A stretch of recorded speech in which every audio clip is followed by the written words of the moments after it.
The Art of War by Sun Tzu, translated by Lionel Giles. Part 1. Laying Plans. Sun Tzu said, "The art of war is of vital importance to the state. It is a matter of life and death, a road either to safety or to ruin. Hence it is a subject of inquiry which can on no account be neglected. The art of war, then, is governed by 5 constant factors, to be taken into account in one's deliberations, when seeking to determine the conditions obtaining in the field. These are 1. The moral law, 2. Heaven, 3. Earth, 4. The commander, 5. Method and discipline. The moral law causes the people to be in complete accord with their ruler, so that they will follow him regardless of their lives, undismayed by any danger. Heaven signifies night and day, cold and heat, times and seasons. Earth comprises distances, great and small, danger and security, open ground and narrow passes, the chances of life and death. The commander stands for the virtues of wisdom, sincerity, benevolence, courage, and strictness. By method and discipline are to be understood the marshalling of the army in its proper subdivisions, the graduations of rank among the officers, the maintenance of roads by which supplies may reach the army, and the control of military expenditure. These 5 heads should be familiar to every general. He who knows them will be victorious. He who knows them not will fail. Therefore, in your deliberations, when seeking to determine the military conditions, let them be made the basis of a comparison in this wise. 1. Which of the 2 sovereigns is imbued with the moral law? 2. Which of the 2 generals has most ability? 3. With whom lie the advantages derived from heaven and earth? 4. On which side is discipline most rigorously enforced? 5. Which army is stronger? 6. On which side are officers and men more highly trained? 7. In which army is there the greater constancy both in reward and punishment? By means of these 7 considerations I can forecast victory or defeat. The general that hearkens to my counsel and acts upon it will conquer. Let such a one be retained in command. The general that hearkens not to my counsel nor acts upon it will suffer defeat. Let such a one be dismissed. While heeding the profit of my counsel, avail yourself also of any helpful circumstances over and beyond the ordinary rules. According as circumstances are favourable, one should modify one's plans. All warfare is based on deception. Hence, when able to attack, we must seem unable. When using our forces, we must seem inactive. When we are near, we must make the enemy believe we are far away. When far away, we must make him believe we are near. Hold out baits to entice the enemy. Feign disorder and crush him. If he is secure at all points, be prepared for him. If he is in superior strength, evade him. If your opponent is of choleric temper, seek to irritate him. Pretend to be weak, that he may grow arrogant. If he is taking his ease, give him no rest. If his forces are united, separate them. Attack him where he is unprepared. Appear where you are not expected. These military devices, leading to victory, must not be divulged beforehand. Now the general who wins a battle makes many calculations in his temple ere the battle is fought. The general who loses a battle makes but few calculations beforehand. Thus do many calculations lead to victory, and few calculations to defeat. How much more no calculation at all? It is by attention to this point that I can foresee who is likely to win or lose. End of Part 1. Part 2. Waging War. Sun Tzu said, "In the operations of war, where there are in the field 1,000 swift chariots, as many heavy chariots, and 100,000 mail-clad soldiers, with provisions enough to carry them 1,000 li, the expenditure at home and at the front, including entertainment of guests, small items such as glue and paint, and sums spent on chariots and armour, will reach the total of 1,000 ounces of silver per day. Such is the cost of raising an army of 100,000 men. When you engage in actual fighting, if victory is long in coming, then men's weapons will grow dull and their ardour will be damped. If you lay siege to a town, you will exhaust your strength. Again, if the campaign is protracted, the resources of the state will not be equal to the strain. Now, when your weapons are dulled, your ardour damped, your strength exhausted, and your treasure spent, other chieftains will spring up to take advantage of your extremity. Then no man, however wise, will be able to avert the consequences that must ensue. Thus, though we have heard of stupid haste in war, cleverness has never been seen associated with long delays. There is no instance of a country having benefited from prolonged warfare. It is only one who is thoroughly acquainted with the evils of war that can thoroughly understand the profitable way of carrying it on. The skilful soldier does not raise a second levy. Neither are his supply wagons loaded more than twice. Bring war material with you from home, but forage on the enemy. Thus the army will have food enough for its needs. Poverty of the state exchequer causes an army to be maintained by contributions from a distance. Contributing to maintain an army at a distance causes the people to be impoverished. On the other hand, the proximity of an army causes prices to go up, and high prices cause the people's substance to be drained away. When their substance is drained away, the peasantry will be afflicted by heavy exactions. With this loss of substance and exhaustion of strength, the homes of the people will be stripped bare, and 3/10 of their income will be dissipated, while government expenses for broken chariots, worn-out horses, breastplates and helmets, bows and arrows, spears and shields, protective mantles, draught oxen, and heavy wagons will amount to 4/10 of its total revenue. Hence a wise general makes a point of foraging on the enemy. 1 cartload of the enemy's provisions is equivalent to 20 of one's own, and likewise a single picul of his provender is equivalent to 20 from one's own store. Now in order to kill the enemy, our men must be roused to anger. That there may be advantage from defeating the enemy, they must have their rewards. Therefore in chariot fighting, when 10 or more chariots have been taken, those should be rewarded who took the first. Our own flags should be substituted for those of the enemy, and their chariots mingled and used in conjunction with ours. The captured soldiers should be kindly treated and kept. This is called using the conquered foe to augment one's own strength. In war, then, let your great object be victory, not lengthy campaigns. Thus it may be known that the leader of armies is the arbiter of the people's fate, the man on whom it depends whether the nation shall be in peace or in peril. End of Part 2. Part 3. Attack by Stratagem. Sun Tzu said, "In the practical art of war, the best thing of all is to take the enemy's country whole and intact. To shatter and destroy it is not so good. So too it is better to recapture an army entire than to destroy it, to capture a regiment, a detachment, or a company entire than to destroy them. Hence to fight and conquer in all your battles is not supreme excellence. Supreme excellence consists in breaking the enemy's resistance without fighting. Thus the highest form of generalship is to balk the enemy's plans. The next best is to prevent the junction of the enemy's forces. The next in order is to attack the enemy's army in the field. And the worst policy of all is to besiege walled cities. The rule is, not to besiege walled cities if it can possibly be avoided. The preparation of mantlets, movable shelters, and various implements of war will take up 3 whole months, and the piling up of mounds against the walls will take 3 months more.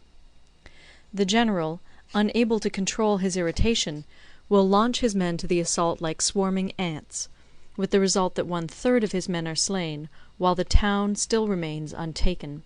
Such are the disastrous effects of a siege. Therefore the skilful leader subdues the enemy's troops without any fighting. He captures their cities without laying siege to them. He overthrows their kingdom without lengthy operations in the field.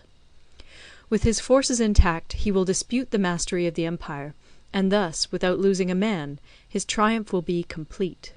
This is the method of attacking by stratagem.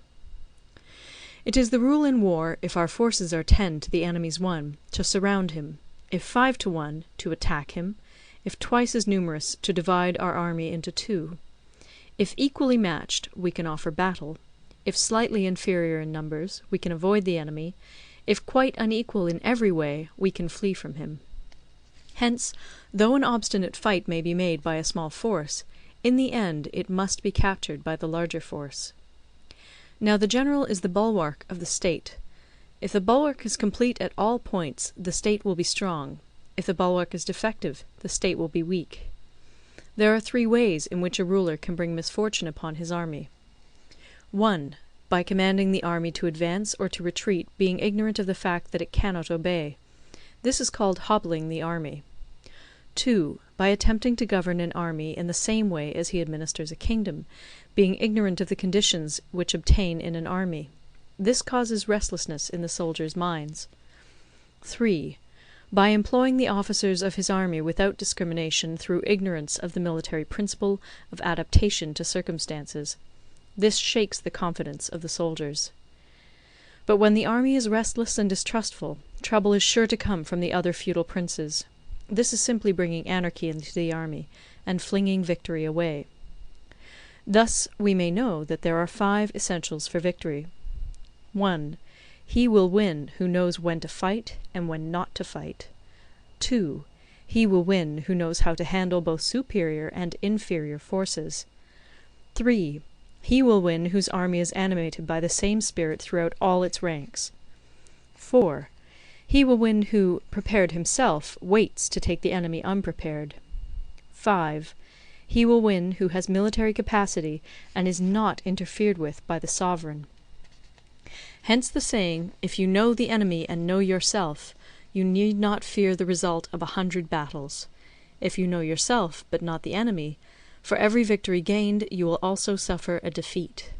If you know neither the enemy nor yourself, you will succumb in every battle. End of Part 3. Part 4. Tactical Dispositions. Sun Tzu said, "The good fighters of old first put themselves beyond the possibility of defeat, and then waited for an opportunity of defeating the enemy. To secure ourselves against defeat lies in our own hands, but the opportunity of defeating the enemy is provided by the enemy himself. Thus the good fighter is able to secure himself against defeat, but cannot make certain of defeating the enemy. Hence the saying, one may know how to conquer without being able to do it." Security against defeat implies defensive tactics. Ability to defeat the enemy means taking the offensive. Standing on the defensive indicates insufficient strength. Attacking, a superabundance of strength.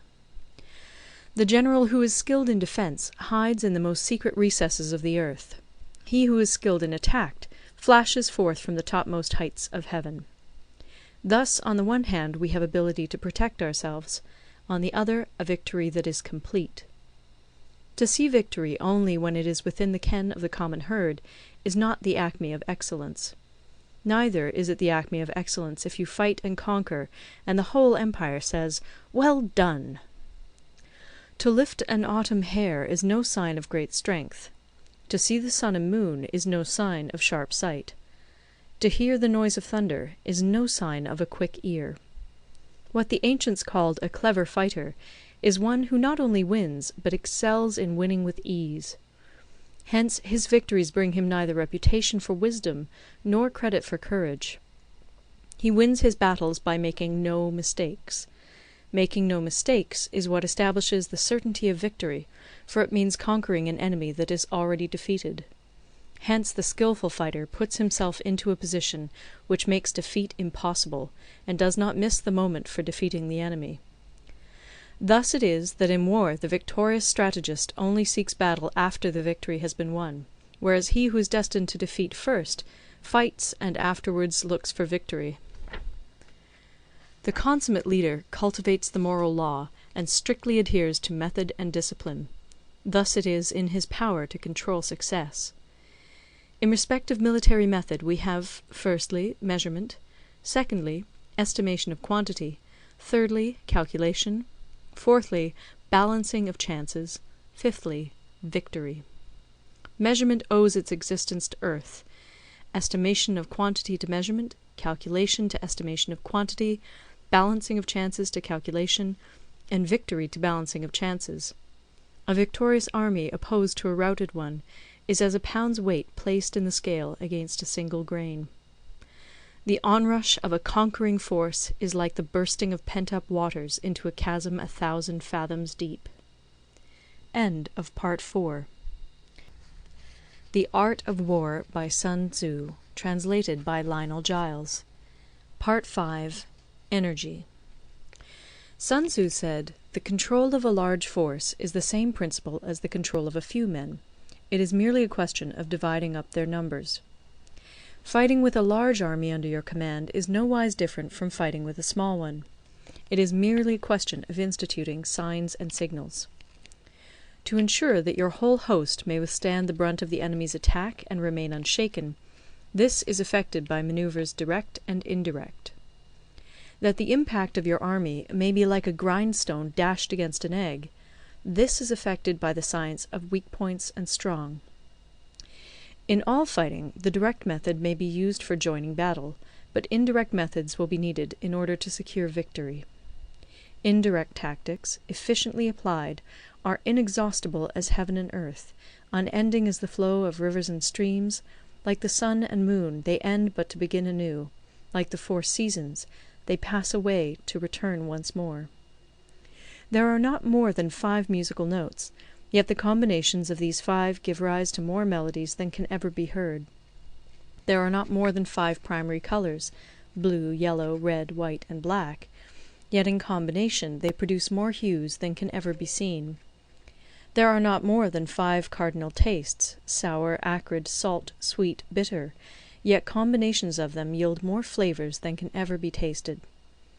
In battle there are not more than 2 methods of attack, the direct and the indirect, yet these 2 in combination give rise to an endless series of manoeuvres. The direct and the indirect lead on to each other in turn. It is like moving in a circle, you never come to an end. Who can exhaust the possibilities of their combination? The onset of troops is like the rush of a torrent which will even roll stones along in its course. The quality of decision is like the well-timed swoop of a falcon, which enables it to strike and destroy its victim. Therefore, the good fighter will be terrible in his onset, and prompt in his decision. Energy may be likened to the bending of a crossbow, decision to the releasing of a trigger. Amid the turmoil and tumult of battle, there may be seeming disorder, and yet no real disorder at all. Amid confusion and chaos, your array may be without head or tail, yet it will be proof against defeat. Simulated disorder postulates perfect discipline. Simulated fear postulates courage. Simulated weakness postulates strength. Hiding order beneath the cloak of disorder is simply a question of subdivision. Concealing courage under the show of timidity presupposes a fund of latent energy. Masking strength with weakness is to be effected by tactical dispositions. Thus, one who is skilful at keeping the enemy on the move maintains deceitful appearances, according to which the enemy will act. He sacrifices something that the enemy may snatch at it. By holding out baits, he keeps him on the march. Then, with a body of picked men, he lies in wait for him.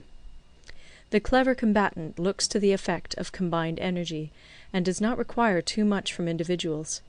Hence his ability to pick out the right men and utilize combined energy. When he utilizes combined energy, his fighting men become as it were like unto rolling logs or stones, for it is the nature of a log or stone to remain motionless on level ground, and to move when on a slope. If four-cornered, to come to a standstill, but if round-shaped, to go rolling down. Thus the energy developed by good fighting men is as the momentum of a round stone rolled down a mountain thousands of feet in height. So much on the subject of energy. End of Part 5. Part 6. Weak Points and Strong. Sun Tzu said, "Whoever is first in the field and awaits the coming of the enemy will be fresh for the fight. Whoever is second in the field and has to hasten to battle will arrive exhausted. Therefore the clever combatant imposes his will on the enemy, but does not allow the enemy's will to be imposed on him. By holding out advantages to him, he can cause the enemy to approach of his own accord, or, by inflicting damage, he can make it impossible for the enemy to draw near. If the enemy is taking his ease, he can harass him. If well supplied with food, he can starve him out. If quietly encamped, he can force him to move. Appear at points which the enemy must hasten to defend. March swiftly to places where you are not expected. An army may march great distances without distress, if it marches through country where the enemy is not. You can be sure of succeeding in your attacks if you only attack places which are undefended. You can ensure the safety of your defence if you only hold positions that cannot be attacked. Hence that general is skilful in attack whose opponent does not know what to defend, and he is skilful in defence whose opponent does not know what to attack. O divine art of subtlety and secrecy! Through you we learn to be invisible, through you inaudible, and hence we can hold the enemy's fate in our hands. You may advance and be absolutely irresistible if you make for the enemy's weak points. You may retire and be safe from pursuit if your movements are more rapid than those of the enemy. If we wish to fight, the enemy can be forced to an engagement even though he be sheltered behind a high rampart and a deep ditch. All we need do is attack some other place that he will be obliged to relieve. If we do not wish to fight, we can prevent the enemy from engaging us even though the lines of our encampment be merely traced out on the ground. All we need do is throw something odd and unaccountable in his way. By discovering the enemy's dispositions and remaining invisible ourselves, we can keep our forces concentrated while the enemy's must be divided. We can form a single united body while the enemy must split up into fractions. Hence there will be a whole pitted against separate parts of a whole, which means that we shall be many to the enemy's few. And if we are able thus to attack an inferior force with a superior one, our opponents will be in dire straits.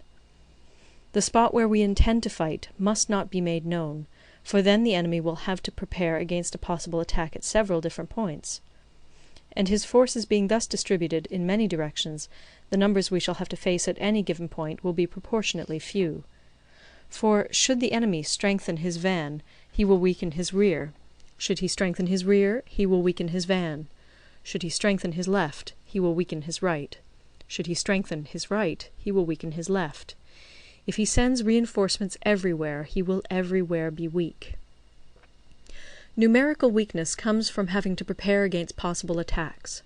Numerical strength from compelling our adversary to make these preparations against us. Knowing the place and the time of the coming battle, we may concentrate from the greatest distances in order to fight. But if neither time nor place be known, then the left wing will be impotent to succour the right equally impotent to succour the left, the van unable to relieve the rear, or the rear to support the van. How much more so if the furthest proportions of the army are anything under 100 li apart, and even the nearest are separated by several li? Though according to my estimate the soldiers of Yue exceed our own in number, that shall advantage them nothing in the matter of victory. I say then that victory can be achieved. Though the enemy be stronger in numbers, we may prevent him from fighting. Scheme so as to discover his plans and the likelihood of their success. Rouse him, and learn the principle of his activity or inactivity. Force him to reveal himself, so as to find out his vulnerable spots. Carefully compare the opposing army with your own, so that you may know where strength is superabundant and where it is deficient. In making tactical dispositions, the highest pitch you can attain is to conceal them. Conceal your dispositions, and you will be safe from the prying of the subtlest spies, from the machinations of the wisest brains. How victory may be produced for them out of the enemy's own tactics, that is what the multitude cannot comprehend. All men can see the tactics whereby I conquer, but what none can see is the strategy out of which victory is evolved. Do not repeat the tactics which have gained you one victory, but let your methods be regulated by the infinite variety of circumstances.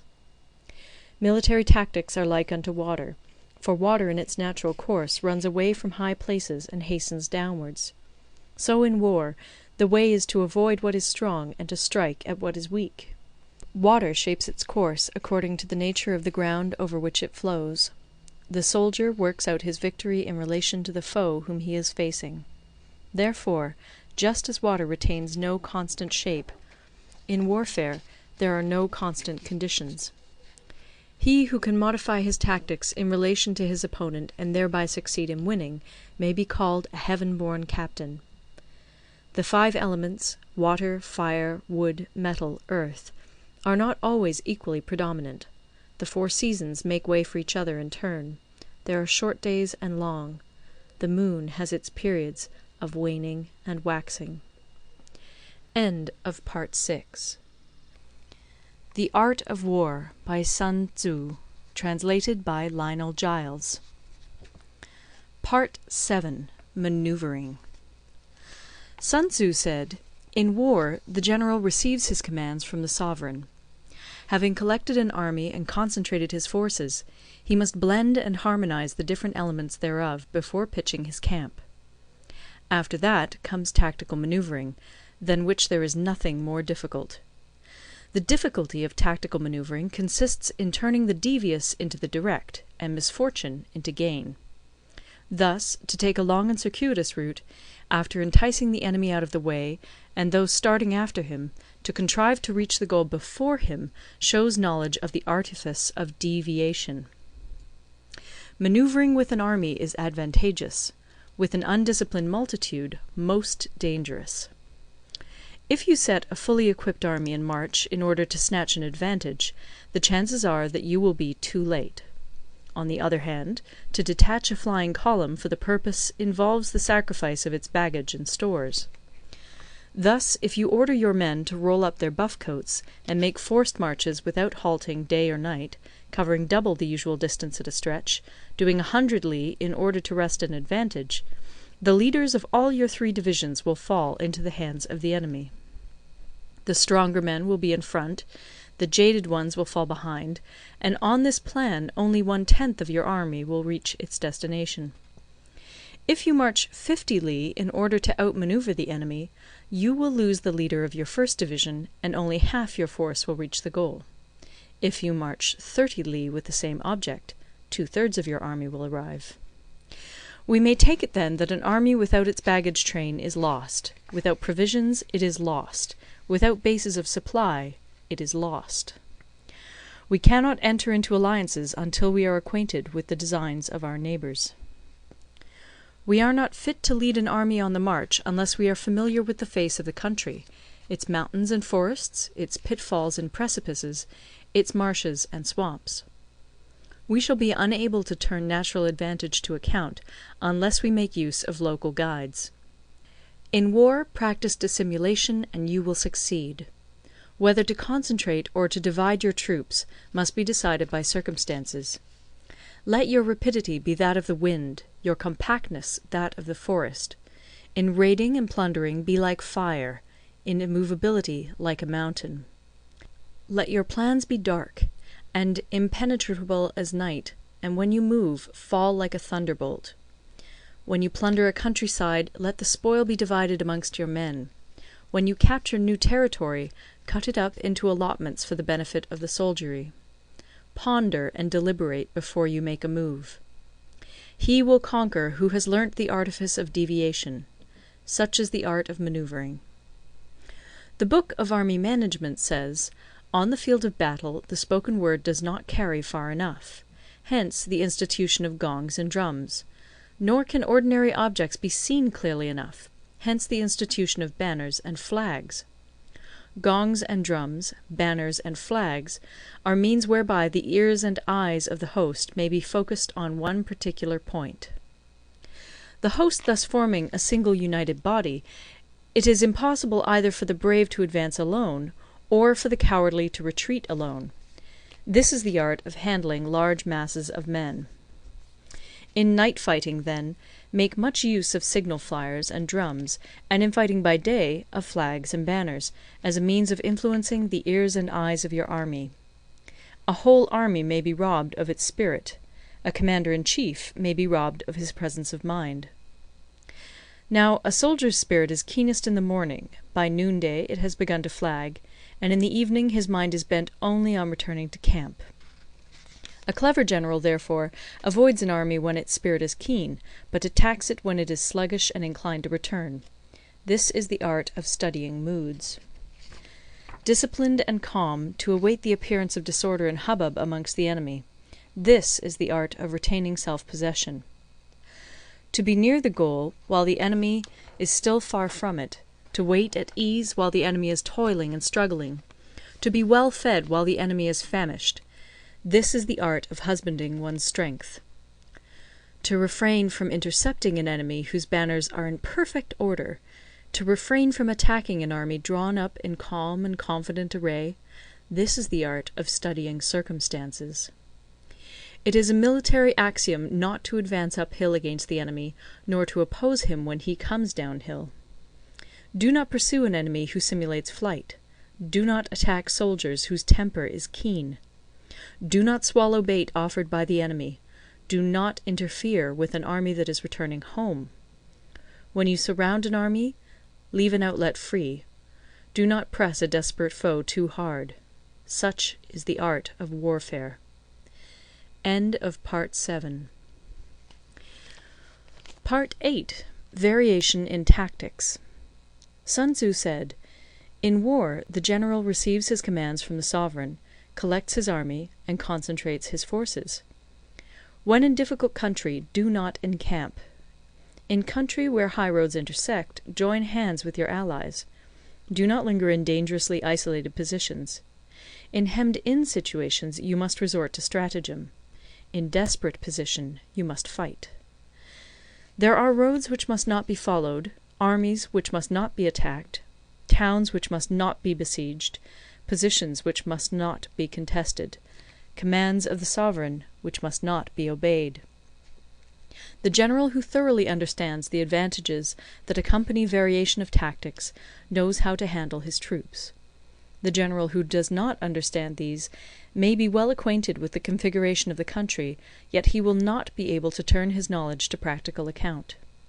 So, the student of war who is unversed in the art of war of varying his plans, even though he be acquainted with the 5 advantages, will fail to make the best use of his men. Hence, in the wise leader's plans, considerations of advantage and of disadvantage will be blended together.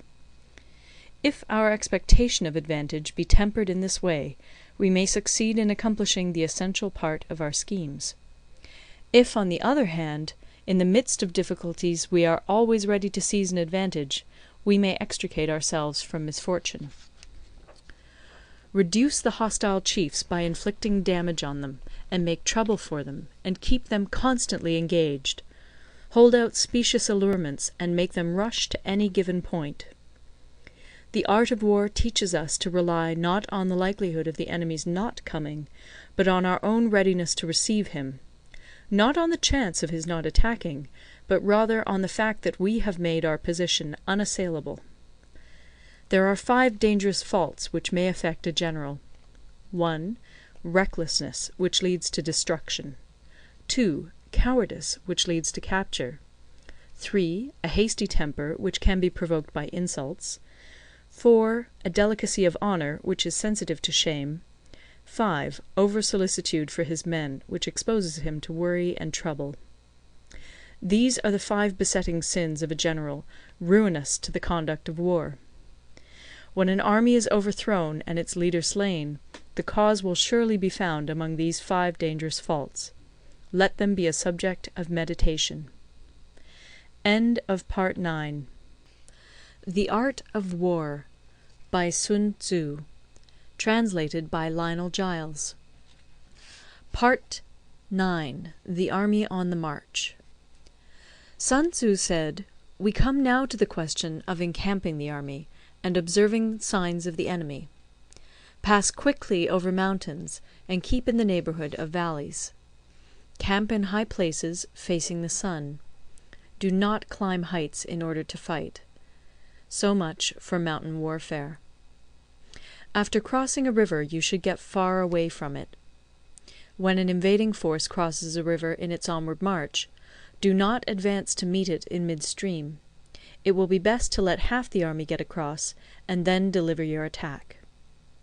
If you are anxious to fight, you should not go to meet the invader near a river which he has to cross. Moor your craft higher up than the enemy, and facing the sun. Do not move upstream to meet the enemy. So much for river warfare. In crossing salt marshes, your sole concern should be to get over them quickly, without any delay. If forced to fight in a salt marsh, you should have water and grass near you, and get your back to a clump of trees. So much for operations in salt marshes. In dry, level country, take up an easily accessible position with rising ground to your right and on your rear, so that the danger may be in front and safety lie behind. So much for campaigning in flat country. These are the 4 useful branches of military knowledge which enabled the Yellow Emperor to vanquish 4 several sovereigns. All armies prefer high ground to low, and sunny places to dark. If you are careful of your men and camp on hard ground, the army will be free from disease of every kind, and this will spell victory. When you come to a hill or a bank, occupy the sunny side, with the slope on your right rear. Thus you will at once act for the benefit of your soldiers, and utilize the natural advantages of the ground. When, in consequence of heavy rains up country, a river which you wish to ford is swollen and flecked with foam, you must wait until it subsides. Country in which there are precipitous cliffs with torrents running between, deep natural hollows, confined places, tangled thickets, quagmires, and crevasses, should be left with all possible speed, and not approached. While we keep away from such places, we should get the enemy to approach them. While we face them, we should let the enemy have them on his rear. If in the neighbourhood of your camp there should be any hilly country, ponds surrounded by aquatic grass, hollow basins filled with reeds, or woods with thick undergrowth, they must be carefully routed out and searched, for these are places where men in ambush or insidious spies are likely to be lurking. When the enemy is close at hand and remains quiet, he is relying on the natural strength of his position. When he keeps aloof and tries to provoke a battle, he is anxious for the other side to advance. If his place of encampment is easy of access, he is tendering a bait. Movement amongst the trees of a forest shows that the enemy is advancing. The appearance of a number of screens in the midst of thick grass means that the enemy wants to make us suspicious. The rising of birds in their flight is the sign of an ambuscade. Startled beasts indicate that a sudden attack is coming. When there is dust rising in a high column, it is the sign of chariots advancing. When the dust is low, but spread over a wide area, it betokens the approach of infantry. When it branches out in different directions, it shows that parties have been sent to collect firewood. A few clouds of dust moving to and fro signify that the army is encamping. Humble words and increased preparations are signs that the enemy is about to advance.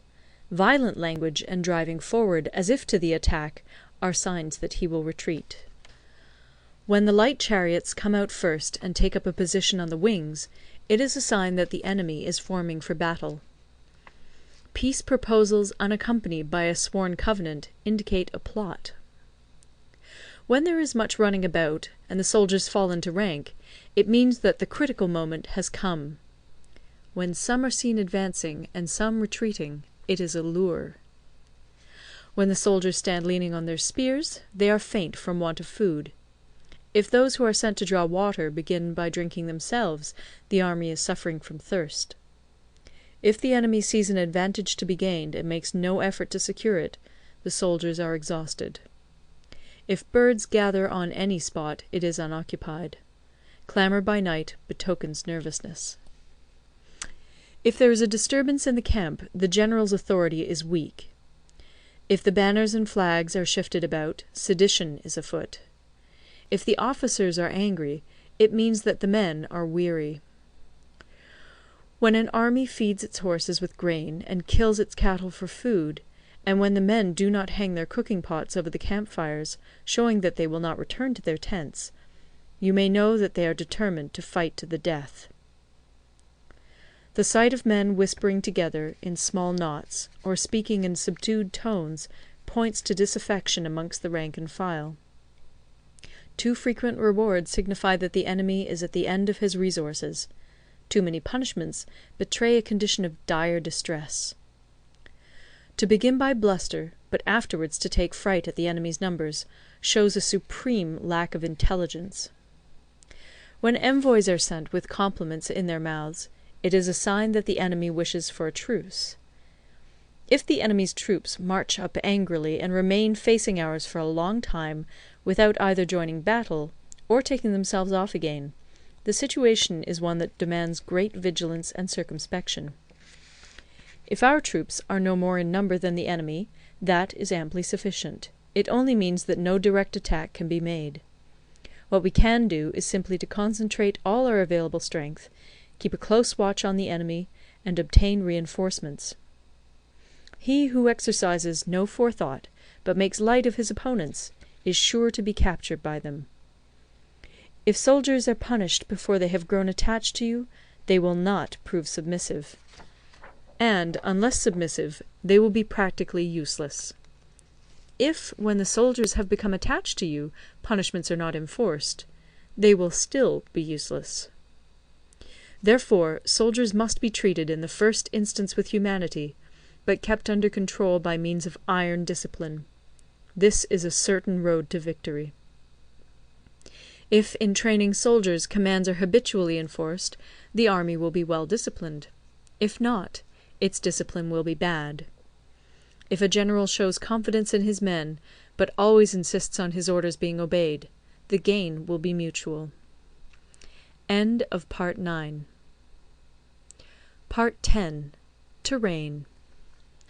Sun Tzu said, we may distinguish 6 kinds of terrain, to wit, 1. Accessible ground, 2. Entangling ground, 3. Temporizing ground, 4. Narrow passes, 5. Precipitous heights, 6. Positions at a great distance from the enemy. Ground which can be freely traversed by both sides is called accessible. With regard to ground of this nature, be before the enemy in occupying the raised and sunny spots, and carefully guard your line of supplies. Then you will be able to fight with advantage. Ground which can be abandoned but is hard to reoccupy is called entangling. From a position of this sort, if the enemy is unprepared, you may sally forth and defeat him. But if the enemy is prepared for your coming, and you fail to defeat him, then, return being impossible, disaster will ensue. When the position is such that neither side will gain by making the first move, it is called temporizing ground. In a position of this sort, even though the enemy should offer us an attractive bait, it will be advisable not to stir forth, but rather to retreat, thus enticing the enemy in his turn. Then, when part of his army has come out, we may deliver our attack with advantage. With regard to narrow passes, if you can occupy them first, let them be strongly garrisoned, and await the advent of the enemy. Should the army forestall you in occupying a pass, do not go after him if the pass is fully garrisoned, but only if it is weakly garrisoned. With regard to precipitous heights, if you are beforehand with your adversary, you should occupy the raised and sunny spots, and there wait for him to come up. If the enemy has occupied them before you, do not follow him, but retreat, and try to entice him away. If you are situated at a great distance from the enemy, and the strength of the two armies is equal, it is not easy to provoke a battle, and fighting will be to your disadvantage. These 6 are the principles connected with earth. The general who's attained a responsible post must be careful to study them. Now, an army is exposed to 6 several calamities, not arising from natural causes, but from faults for which the general is responsible. These are 1. Flight, 2. Insubordination, 3. Collapse, 4. Ruin, 5. Disorganization, 6. Rout. Other conditions being equal, if one force is hurled against another 10 times its size, the result will be the flight of the former. When the common soldiers are too strong and their officers too weak, the result is insubordination. When the officers are too strong and the common soldiers too weak, the result is collapse. When the higher officers are angry and insubordinate, and on meeting the enemy give battle on their own account from a feeling of resentment, before the commander-in-chief can tell whether or not he is in a position to fight, the result is ruin. When the general is weak and without authority, when his orders are not clear and distinct, when there are no fixed duties assigned to officers and men, and the ranks are formed in a slovenly, haphazard manner, the result is utter disorganization. When a general, unable to estimate the enemy's strength, allows an inferior force to engage a larger one, or hurls a weak detachment against a powerful one, and neglects to place picked soldiers in the front rank, the result must be rout. These are 6 ways of courting defeat, which must be carefully noted by the general who has attained a responsible post. The natural formation of the country is the soldier's best ally, but a power of estimating the adversary, of controlling the forces of victory, and of shrewdly calculating difficulties, dangers, and distances, constitutes the test of a great general. He who knows these things, and in fighting puts his knowledge into practice, will win his battles. He who knows them not, nor practices them, will surely be defeated. If fighting is sure to result in victory, then you must fight, even though the ruler forbid it. If fighting will not result in victory, then you must not fight even at the ruler's bidding. The general who advances without coveting fame, and retreats without fearing disgrace, whose only thought is to protect his country and do good service for his sovereign, is the jewel of the kingdom. Regard your soldiers as your children, and they will follow you into the deepest valleys. Look upon them as your own beloved sons, and they will stand by you even unto death. If, however, you are indulgent, but unable to make your authority felt, kind-hearted, but unable to enforce your commands, and incapable, moreover, of quelling disorder, then your soldiers must be likened to spoilt children. They are useless for any practical purpose. If we know that our own men are in a condition to attack, but are unaware that the enemy is not open to attack, we have gone only half-way towards victory. If we know that the enemy is open to attack, but are unaware that our own men are not in a condition to attack, we have gone only half-way towards victory. If we know that the enemy is open to attack, and also know that our men are in a condition to attack, but are unaware that the nature of the ground makes fighting impracticable, we have still only gone half-way towards victory. Hence the experienced soldier, once in motion, is never bewildered. Once he has broken camp, he is never at a loss. Hence the saying, "If you know the enemy and know yourself, your victory will not stand in doubt. If you know heaven and know earth, you may make your victory complete." End of Part 10. The Art of War by Sun Tzu, translated by Lionel Giles. Part 11. The 9 Situations. Sun Tzu said, "The art of war recognizes 9 varieties of ground. 1. Dispersive ground. 2. Facile ground. 3. Contentious ground. 4. Open ground. 5. Ground of intersecting highways. 6. Serious ground. 7. Difficult ground. 8. Hemmed-in ground. 9. Desperate ground. When a chieftain is fighting in his own territory, it is dispersive ground. When he has penetrated into hostile territory, but to no great distance, it is facile ground. Ground the possession of which imports great advantage to either side is contentious ground. Ground on which each side has liberty of movement is open ground. Ground which forms the key to 3 contiguous states, so that he who occupies it first has most of the empire at his command, is a ground of intersecting highways. When an army has penetrated into the heart of a hostile country, leaving a number of fortified cities in its rear, it is serious ground. Mountain forests, rugged steeps, marshes, and fens, all country that is hard to traverse, this is difficult ground. ground which is reached through narrow gorges, and from which we can only retire by tortuous paths, so that a small number of the enemy would suffice to crush a large body of our men, this is hemmed-in ground. Ground on which we can only be saved from destruction by fighting without delay is desperate ground. On dispersive ground, therefore, fight not. On facile ground, halt not. On contentious ground, attack not. On open ground, do not try to block the enemy's way. On the ground of intersecting highways, join hands with your allies.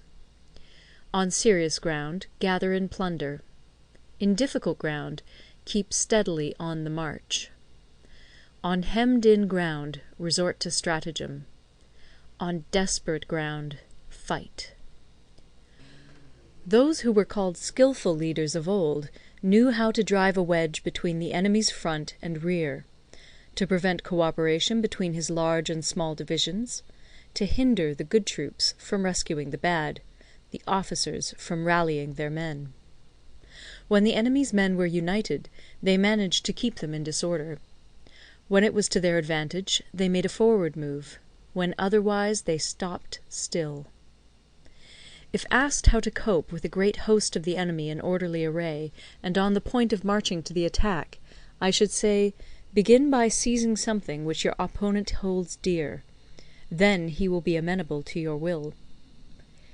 Rapidity is the essence of war. Take advantage of the enemy's unreadiness. Make your way by unexpected routes, and attack unguarded spots. The following are the principles to be observed by an invading force. The further you penetrate into a country, the greater will be the solidarity of your troops, and thus the defenders will not prevail against you. Make forays in fertile country in order to supply your army with food. Carefully study the well-being of your men, and do not overtax them. Concentrate your energy and hoard your strength. Keep your army continually on the move, and devise unfathomable plans. Throw your soldiers into positions whence there is no escape, and they will prefer death to flight. If they will face death, there is nothing they may not achieve. Officers and men alike will put forth their uttermost strength. Soldiers, when in desperate straits, lose the sense of fear. If there is no place of refuge, they will stand firm. If they are in hostile country, they will show a stubborn front. If there is no help for it, they will fight hard. Thus, without waiting to be marshalled, the soldiers will be constantly on the qui-vive.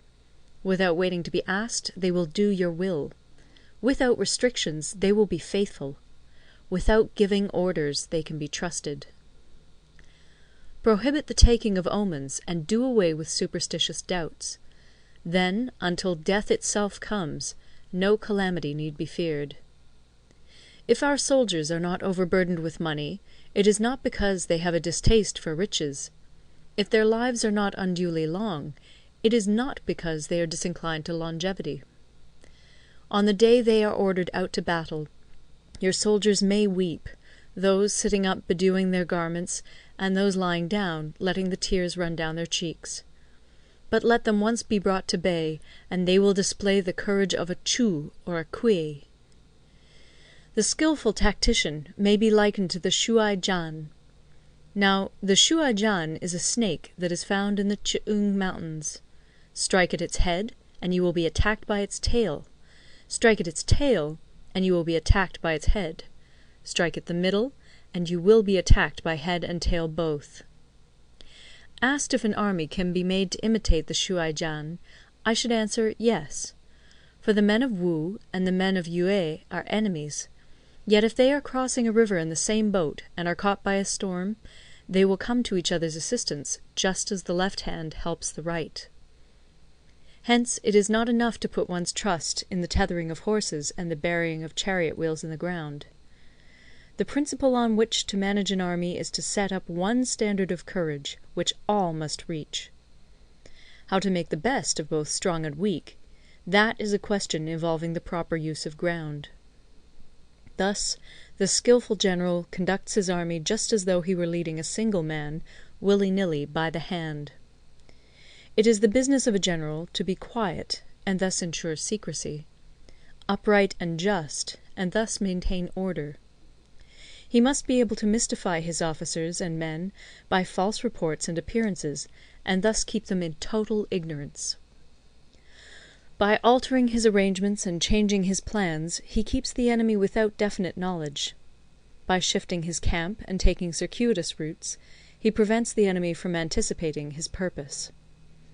At the critical moment the leader of an army acts like one who has climbed up a height and then kicks away the ladder behind him. He carries his men deep into hostile territory before he shows his hand. He burns his boats and breaks his cooking pots. Like a shepherd driving a flock of sheep, he drives his men this way and that, and nothing knows whither he is going. To muster his host and bring it into danger, this may be termed the business of the general. The different measures suited to the 9 varieties of ground, the expediency of aggressive or defensive tactics, and the fundamental laws of human nature, these are things that must most certainly be studied. When invading hostile territory, the general principle is that penetrating deeply brings cohesion; penetrating but a short way means dispersion.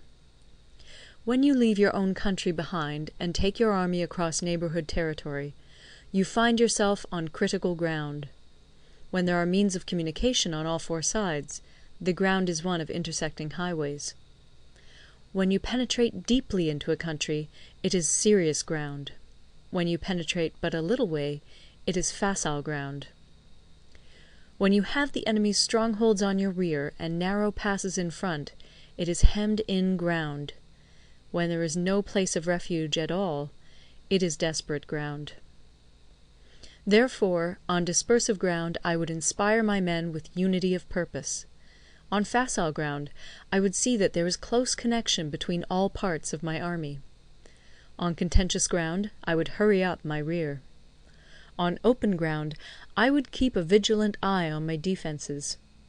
On ground of intersecting highways I would consolidate my alliances. On serious ground I would try to ensure a continuous stream of supplies. On difficult ground I would keep pushing on along the road. On hemmed-in ground I would block any way of retreat. On desperate ground I would proclaim to my soldiers the hopelessness of saving their lives. For it is the soldier's disposition to offer an obstinate resistance when surrounded, to fight hard when he cannot help himself, and to obey promptly when he has fallen into danger. We cannot enter into alliance with neighbouring princes until we are acquainted with their designs. We are not fit to lead an army on the march unless we are familiar with the face of the country, its mountains and forests, its pitfalls and precipices, its marshes and swamps.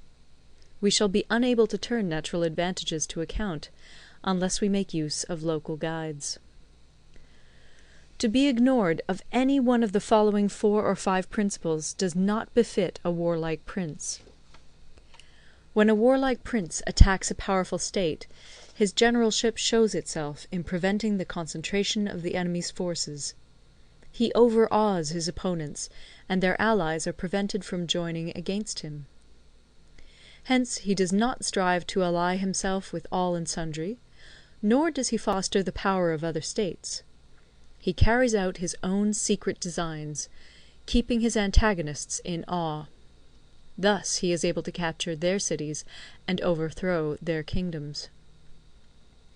Bestow rewards without regard to rule, issue orders without regard to previous arrangements, and you will be able to handle a whole army as though you had to do with but a single man. Confront your soldiers with the deed itself. Never let them know your design. When the outlook is bright, bring it before their eyes, but tell them nothing when the situation is gloomy. Place your army in deadly peril, and it will survive. Plunge it into desperate straits, and it will come off in safety. For it is precisely when a force has fallen into harm's way that it is capable of striking a blow for victory. Success in warfare is gained by carefully accommodating ourselves to the enemy's purpose. By persistently hanging on the enemy's flank, we shall succeed in the long run in killing the commander-in-chief. This is called ability to accomplish a thing by sheer cunning. On the day that you take up your command, block the frontier passes, destroy the official tallies, and stop the passage of all emissaries. Be stern in the council chamber, so that you may control the situation. If the enemy leaves the door open, you must rush in. Forestall your opponent by seizing what he holds dear, and subtly contrive to time his arrival on the ground.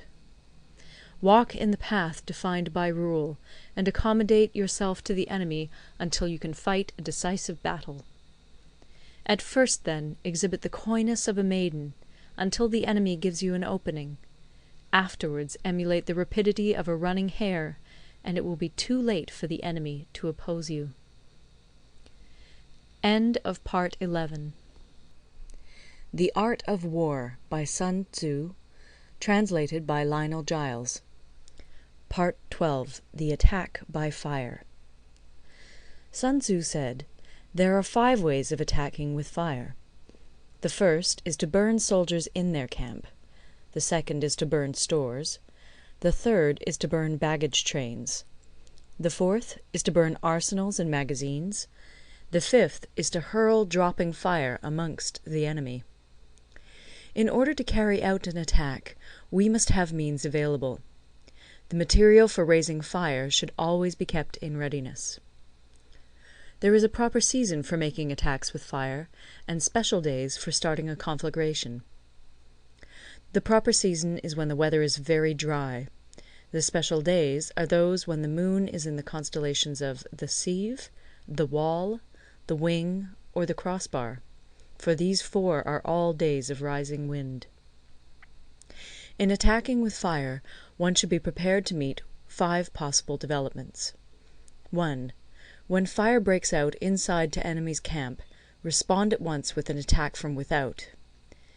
2. If there is an outbreak of fire, but the enemy's soldiers remain quiet, bide your time and do not attack.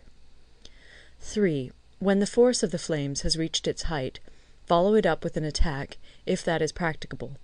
If not, stay where you are. 4. If it is possible to make an assault with fire from without, do not wait for it to break out within, but deliver your attack at a favourable moment. 5. When you start a fire, be to windward of it. Do not attack from the leeward.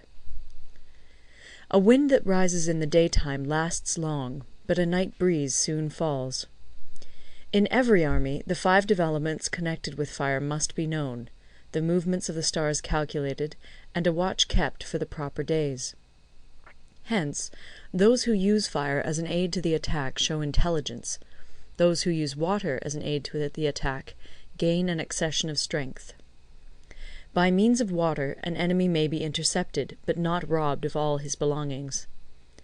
Unhappy is the fate of one who tries to win his battles and succeed in his attacks without cultivating the spirit of enterprise, for the result is a waste of time and general stagnation. Hence the saying, "The enlightened ruler lays his plans well ahead. The good general cultivates his resources." Move not unless you see an advantage. Use not your troops unless there is something to be gained. Fight not unless the position is critical. No ruler should put troops into the field merely to gratify his own spleen. No general should fight a battle simply out of pique. If it is to your advantage, make a forward move. If not, stay where you are. Anger may in time change to gladness. Vexation may be succeeded by content. But a kingdom that has once been destroyed can never come again into being, nor can the dead ever be brought back to life.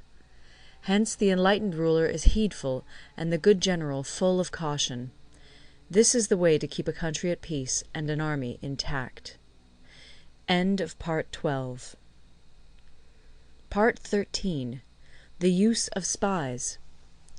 Sun Tzu said, "Raising a host of 100,000 men, and marching them great distances, entails heavy loss on the people, and a drain on the resources of the state.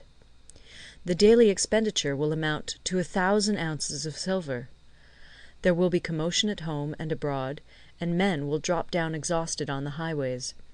As many as 700,000 families will be impeded in their labour. Hostile armies may feast each other for years, striving for the victory which is decided in a single day.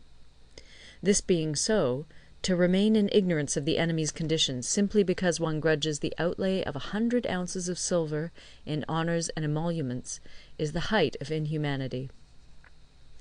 One who acts thus is no leader of men, no present help to his sovereign, no master of victory. Thus, what enables the wise sovereign and the good general to strike and conquer and achieve things beyond the reach of ordinary men is foreknowledge. Now, this foreknowledge cannot be elicited from spirits. It cannot be obtained inductively from experience, nor by any deductive calculation. Knowledge of the enemy's dispositions can only be obtained from other men.